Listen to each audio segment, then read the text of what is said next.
Hey everyone, I'm Sarah, and I want to share a story that many of you might find all too familiar. It's about the kind of mother-in-law drama that, frankly, I never thought I'd be dealing with, but as it turns out, I'm not alone. So many people face the challenge of an overbearing mother-in-law, and my experience with Catherine, my mother-in-law, is no exception. From the moment I married Thomas, I quickly learned that Catherine had a sense of entitlement that was almost impossible to ignore. While she never relied on us for daily needs, she had this tendency to act like she owned everything around her. If it was in our home, it was fair game for her to claim. Her behavior stemmed from a deep-seated desire for a lavish lifestyle, one she could never afford. For a long time, I kept quiet, hoping that staying out of the way would allow us to coexist peacefully. But then something happened that completely shifted the dynamic between us. It all started with the Mercedes-Benz SL I inherited from my grandfather. The car wasn't just an asset to me, it was a sentimental piece of family history, a connection to my grandfather who had recently passed away. Knowing Catherine's materialistic tendencies, Thomas and I decided it would be best to keep the car a secret. We feared that, as usual, she would see it as just another asset to be sold off for cash. Sure enough, when Catherine found out about the car, during one of her extended stays with us, while her own house underwent repairs, her reaction was exactly what we expected. The moment she saw the Mercedes-Benz SL, she immediately demanded that we sell it and divide the proceeds, with her getting a share. She'd done a quick online search and saw that the car was valued at around $80,000, and that was all she could focus on. She couldn't understand why I'd want to keep such a valuable car when it could bring in so much money. Her attitude baffled me. First off, it was none of her business. Second, the idea that I owed her anything, especially when it came to my inheritance, was absurd. Catherine's expectations weren't just unrealistic, they were completely out of touch with what family heirlooms represent. This whole ordeal taught me a lot about setting boundaries and handling difficult family dynamics. Still unsure how to confront her, I decided to let the matter slide, hoping she'd eventually drop it. Unfortunately, I was wrong.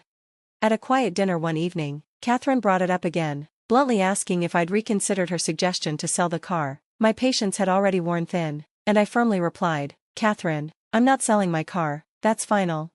Undeterred, Catherine ramped up her argument. "Sarah, it's completely unreasonable for you to keep such an expensive car. You're not living like a millionaire, your Toyota is more than enough. Think about the family, sell the car, and we can all benefit." I didn't budge. "You don't get to decide what I do with my car, Catherine. It's mine, and it's staying in my garage. It's a piece of my grandfather's legacy, and I'm not selling it, no matter what." At that point, Catherine tried to rally Thomas to her side. "You need to talk some sense into your wife. It's ridiculous for her to keep such a valuable car when the money could help all of us." She was hoping Thomas would back her up, knowing that, in the past, he had struggled to set boundaries with her, but to my surprise, he stood firm. "Mom, it's her car, and it's her choice. It means a lot to her, and we have no right to pressure her into selling." Catherine wasn't pleased, and tried to keep pushing the issue, arguing that the money was just too tempting to ignore. "Think of the amount of money, Thomas," she protested.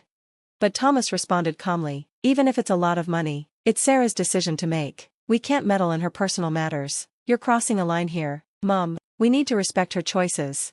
It was clear that Catherine's influence was waning, and while she didn't give up entirely, her attempts to convince us grew less frequent. But then, out of the blue, came the move I never saw coming. Catherine sold my Mercedes-Benz SL without my knowledge.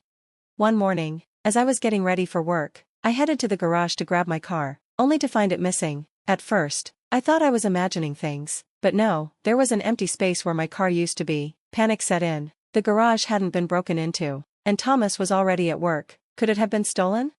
I quickly called into work, knowing I couldn't concentrate until I figured out what had happened. This wasn't just a car to me, it was a family treasure, a link to my grandfather that I could never replace. In a state of near panic, I dialed Thomas, hoping against hope that there would be some logical explanation. "Thomas, did you take my Mercedes-Benz SL? It's gone," I said, my voice trembling with anxiety. "What? No, I took the Camaro. Are you sure it's not there?" Thomas replied, his voice thick with confusion. "It's gone, Thomas. It vanished while I was getting ready," I replied, my voice breaking with worry. "All right, Sarah, stay calm," Thomas said, his steady tone attempting to calm me. "Check the security footage first, and then call the police with whatever you find. I'm about to enter a meeting, but keep me posted." Following his advice, I rushed to pull up the security footage on my phone, praying for any clues. What I saw nearly made my blood boil. There, on the video, was Catherine, driving away in my Mercedes-Benz SL. After all the warnings, all the arguments, she had crossed a line I never imagined she would. Fury bubbled up inside me as I grabbed my phone and called Catherine, recording the conversation for evidence. Catherine, where are you? And why did you take my car? I demanded, barely keeping my anger in check. Oh, calm down, Sarah. I just took it for a quick spin, she said casually, as if it was no big deal. That's unacceptable. You had no right to take it. I need my car back, now, I said, my voice firm despite the mounting rage. It was just sitting in your garage, she responded flippantly. Since you refused to sell it, I figured I might as well enjoy it. Stop calling me. I'll return it when I feel like it. I couldn't believe my ears. Not only had she taken my car without permission, but she spoke as if she was entitled to it. I had underestimated how far Catherine would go, and now I was facing the consequences. I arrived home, my temper barely contained. For a moment, I considered calling the police, but something held me back. She was family, after all. I figured if she returned the car in one piece, I could give her a stern warning and ensure she knew this was a line that could never be crossed again. I didn't want to drag the police into a family matter, especially over something that might seem trivial. But as the hours passed without any sign of Catherine or the car, my patience began to unravel, unaware that things were about to escalate. Finally, Catherine waltzed in, my car nowhere in sight, but she was carrying several high-end shopping bags, clearly filled with items far beyond her usual budget. My heart sank. I rushed toward her, barely able to keep my voice steady. Catherine, where is my Mercedes-Benz SL? What have you done? She smirked, nonchalant. Oh, that old thing? Consider your $80,000 car gone.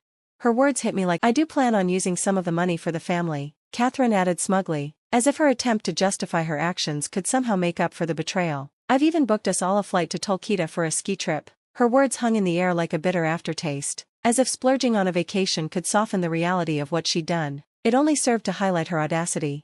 Catherine hadn't just taken my cherished Mercedes-Benz SL, she had sold it and spent the money on herself, all while pretending her actions were somehow justified. Her words felt like a slap in the face, pushing me to the brink of losing my composure. I've always wanted to travel, and I'm not the only one benefiting, she continued, her voice dripping with entitlement. If you behave, maybe I'll even share some of the money with you. The sheer arrogance in her tone left me speechless. She acted as though she was doing me a favor, as if I should be grateful for her having stolen my car. Despite the overwhelming anger and disbelief that consumed me, I gathered what little patience I had left. Listen, Catherine, I said, my voice icy with warning, you're going to take whatever transportation you have, find the person who bought my car, and bring it back. This is your last chance to fix this before you make an irreversible mistake. Her response was predictably dismissive. Threats won't work on me, Sarah. The car's sold, the money's spent, and I'm not undoing anything. You can't just snap your fingers and get it back. So you're refusing to fix your mistake? You're fine with what you've done? I pressed, hoping for at least some glimmer of reason. Catherine scoffed. Of course, I'm not bringing your car back. It's gone, and frankly, you can enjoy your Toyota. With that, she turned and walked away, leaving me seething with frustration. It was clear that talking to her was pointless. She had crossed a line, and there was no way to reason with her now. Left with no other option, I did the only thing that made sense. I called the police.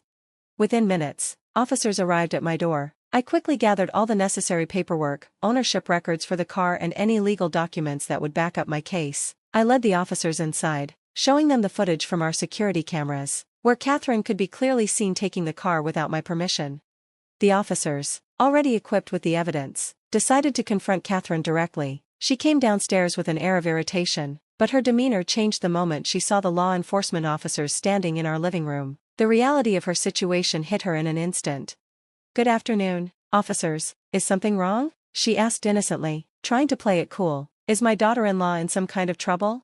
One of the officers spoke plainly. Ma'am, your daughter-in-law is accusing you of illegally selling her car.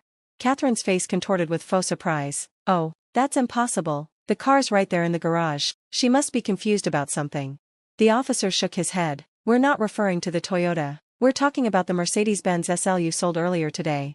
Catherine's confident facade began to crack. A Mercedes-Benz SL? There's been some kind of misunderstanding. We don't have such a car. We have documentation and video proof of your actions, ma'am, the officer said, his tone stern. There's also an insurance claim involved. Lying won't help you. Caught in her web of lies, Catherine faltered. That car? Maybe I misunderstood. Yes, she owned it, and she told me to sell it, so I did. I couldn't hold back anymore. Catherine, why are you lying? I never gave you permission to touch that car, let alone sell it. She put on her best victim act. Sarah, how could you accuse me like this? Are you trying to set me up? Ignoring her, I played the recorded phone call for the officers. where Catherine explicitly admitted to taking the car without my consent, shattering her false narrative. The officers, unimpressed by her desperate lies, looked at her coldly. "Do you have any more explanations to offer?" one of the officers asked. Catherine, now clearly realizing the severity of the situation, tried one last attempt to wriggle out of it. "Please, let me explain," she pleaded, but the officer wasn't having it. "You'll have plenty of time to explain at the station," he said bluntly. "You're under arrest for theft." The reality of her arrest seemed to hit her like a ton of bricks. Her confident demeanor melted away, replaced by fear and desperation. Tears welled up in her eyes, and she turned to me with one last plea. "Sarah, please don't let them do this. What will people think?" I stood my ground, unshaken by her attempts to manipulate me. "Catherine, what you did was illegal. It's not about what people think. It's about the consequences of your actions." Catherine's desperation was palpable, but her tears didn't sway me. "Sarah, it's just a car. Arresting me won't fix anything. We can work this out. You don't want your mother-in-law in jail, do you?" she pleaded, trying to manipulate the situation one last time. "Family?" I retorted, my voice steady and resolute. "You didn't think about family when you decided to sell something that meant so much to us. Bringing up family now is too late." As Catherine was escorted to the police car, her desperation shifted into defiance. "This isn't over, Sarah. I'll get my son involved. He'll fix this." "Good luck," I shot back, knowing Thomas would understand the gravity of the situation. "You should be more worried about the consequences of your actions." Her last-ditch threat was a weak one. "He'll come to my rescue and have you thrown out of the house," she said, a mix of anger and delusion in her voice. When Thomas finally reached out, clearly concerned about what was happening, I asked him to meet me at the station. I wanted to see firsthand how he would react to the reality of his mother's betrayal. Thomas's arrival only intensified Catherine's emotional outburst. "Thomas, look what your wife has done. She's put me in jail. You have to help me," she sobbed, hoping for his support. But Thomas wasn't swayed by her theatrics. Turning to his mother, he asked, "Mom, explain to me what happened with Sarah's car." Catherine fell silent, clearly struggling to come up with a reasonable excuse. She knew her actions were indefensible. I seized the opportunity to outline the entire sequence of events: the theft, the sale, the lavish shopping spree, and even the plans for a family vacation in Tulkita. "Mom, what have you done?" Thomas's voice trembled with disbelief, the weight of the situation finally sinking in. The tension escalated when we learned that the car had been damaged after being sold, which opened the door for a major lawsuit. "Why couldn't you just leave Sarah's things alone?" Thomas asked, his frustration evident. Catherine, now desperate, pleaded for her son to save her from both the legal consequences and the humiliation of jail, but Thomas stood firm. "Why should I help, Mom? You've brought this on yourself with your reckless actions." His cold response was a stark dose of reality. "You should have thought about the consequences before you did this. I'm standing with Sarah on this." In that moment, it was clear that Thomas saw through his mother's manipulation. He chose to support what was right, a turning point that forever changed his relationship with her. Catherine's pleas for forgiveness became more desperate as she realized the depth of her situation, but her cries were falling on deaf ears. Her actions had irreparably damaged any chance for sympathy. Thomas, visibly angry, expressed his disappointment in her, then walked out of the station with me. He apologized for his mother's behavior and assured me that he fully supported my decision to press charges and seek justice for the wrongful sale of my car. Eventually, I was able to reclaim my Mercedes-Benz SL, however, it wasn't in the pristine condition I had left it. A minor accident had caused significant dents, and repairing a luxury vehicle like that wasn't cheap. Coupled with the legal fees, the financial toll on Catherine was catastrophic. She had to pay $750,000 to settle the lawsuit, which forced her to sell her childhood home and take on considerable debt. It was a crushing blow, but after what she had done, we couldn't find it in ourselves to feel sympathy for her. Thomas made it clear that Catherine was no longer welcome in our lives, and that it would be a long time before she could expect any contact from us. This decision shattered Catherine. She publicly lashed out, but by then, it was too late. The news of